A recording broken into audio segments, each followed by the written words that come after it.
Languages in Georgia. Can I communicate in English outside Tbilisi? Or is Russian used in Georgia? Maybe what is the official language and what about languages of the minorities living in Georgia?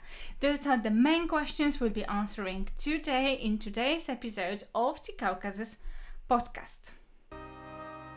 Welcome to the Caucasus podcast, where we talk about literature, culture, history and more. The Caucasus podcast is brought to you by Язык Caucasus, Languages of the Caucasus. Let's get started with today's episode. So what is the official language in Georgia? Sometimes I get this question, to be honest, from people who ask me these questions. They have in mind maybe also Russian, due to some historical ties, as it may be one of the official languages. But you have to remember and know about two quite important things.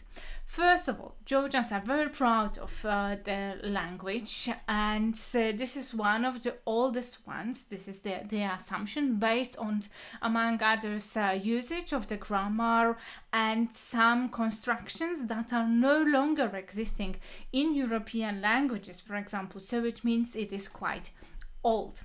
Even in Soviet times, it's interesting fact, I believe, there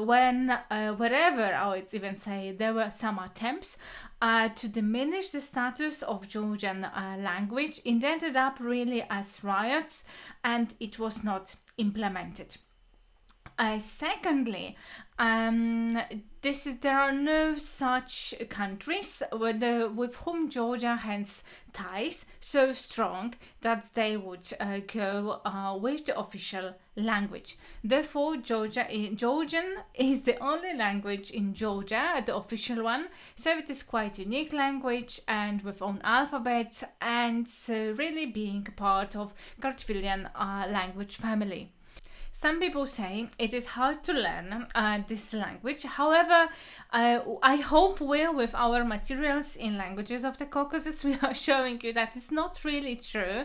It's quite logical and quite easy to learn when you know how to approach it. Okay, so we have been talking about official language. So let's now go to the options for foreigners. If you do not know Georgian, you do not yet know Georgian. So is English spoken in Georgian? So do Georgians speak English?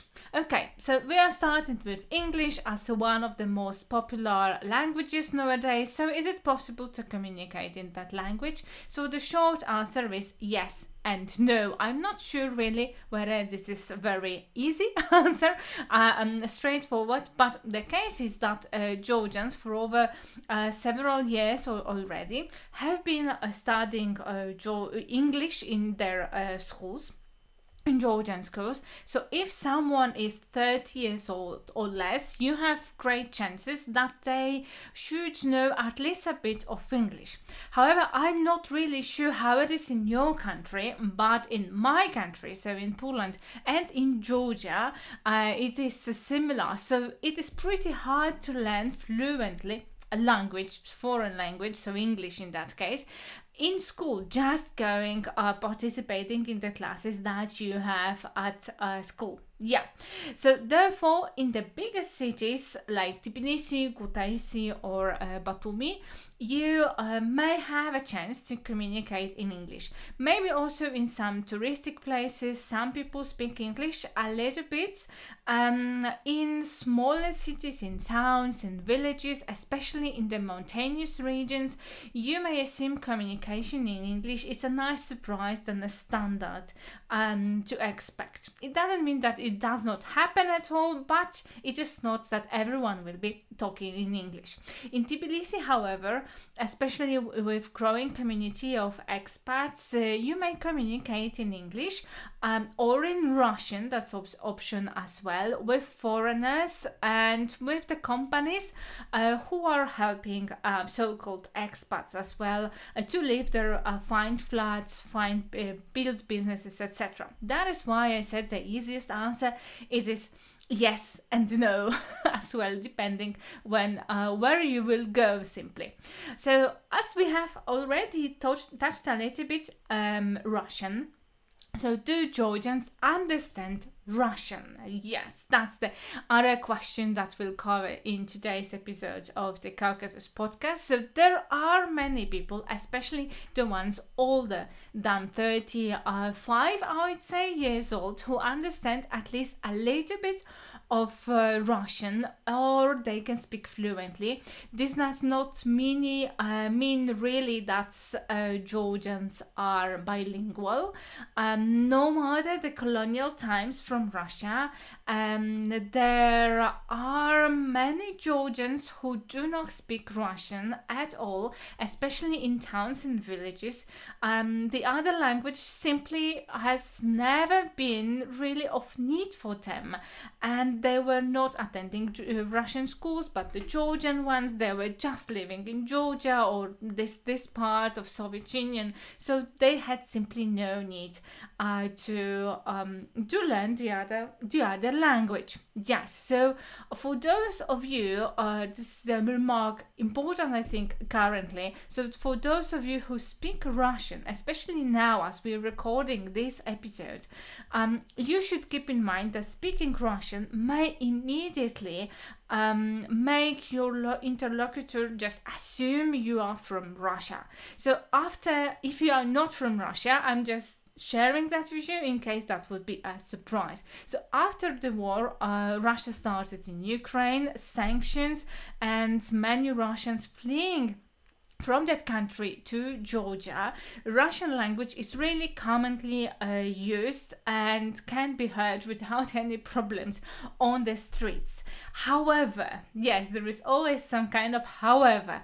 Georgians who are not big fans of Russian state, Russian occupation to Georgian territories, and other actions of this kind may treat you as you were Russian, for example. So the representative of this state doing all those activities with regard to Georgia. So if you are Russian, you may be already experiencing that, but not being Russian, that may come as a surprise.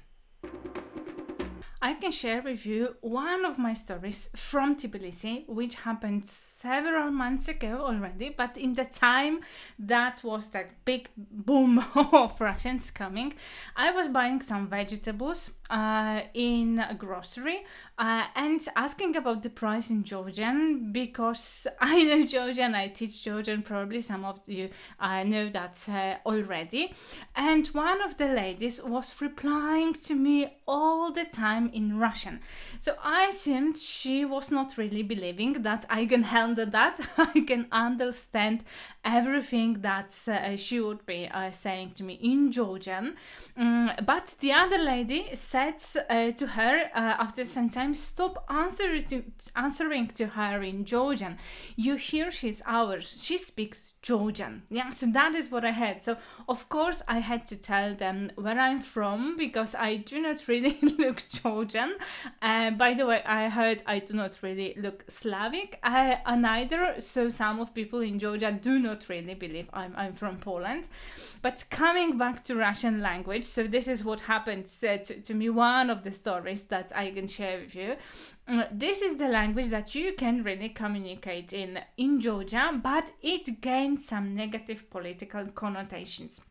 So that is why it is better to remember that and be aware of this fact. So the fact remains really for the elder people that Russian is seen or may be seen as equivalent of foreign language. So if they want to speak foreign language, they will be using Russia, as the lady that was selling me those vegetables. Okay, so the question is next: what other languages are in Georgia and can be used? Because we have covered the main two foreign languages.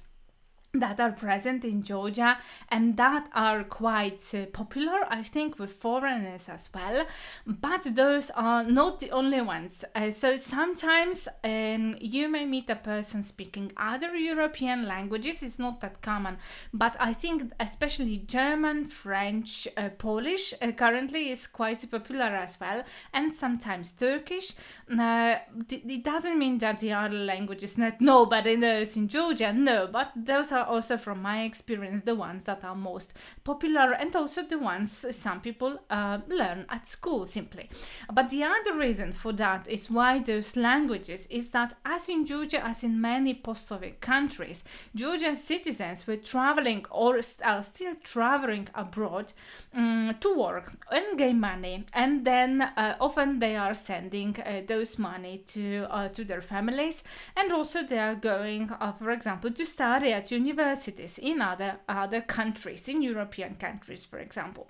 The other languages, because we are not only speaking about foreign languages for Georgia, let's say for the like foreigners, but also especially in Kvemokartli and in Javakheti, you may hear Azerbaijani and then Armenian, and the reason for that, and it is connected with the fact that there are Azerbaijani and Armenian minorities living there. So more about those minorities and the current situation we have covered in the third episode of this podcast, but based on, just to share with you some statistics, based on the official data from 2014, 6.3% of population, of the whole population of Georgia, that was Azerbaijani nationality, and 4.5% this is Armenian. So unfortunately there are no more recent data available. I think it is currently more or less the same, that would be my assumption,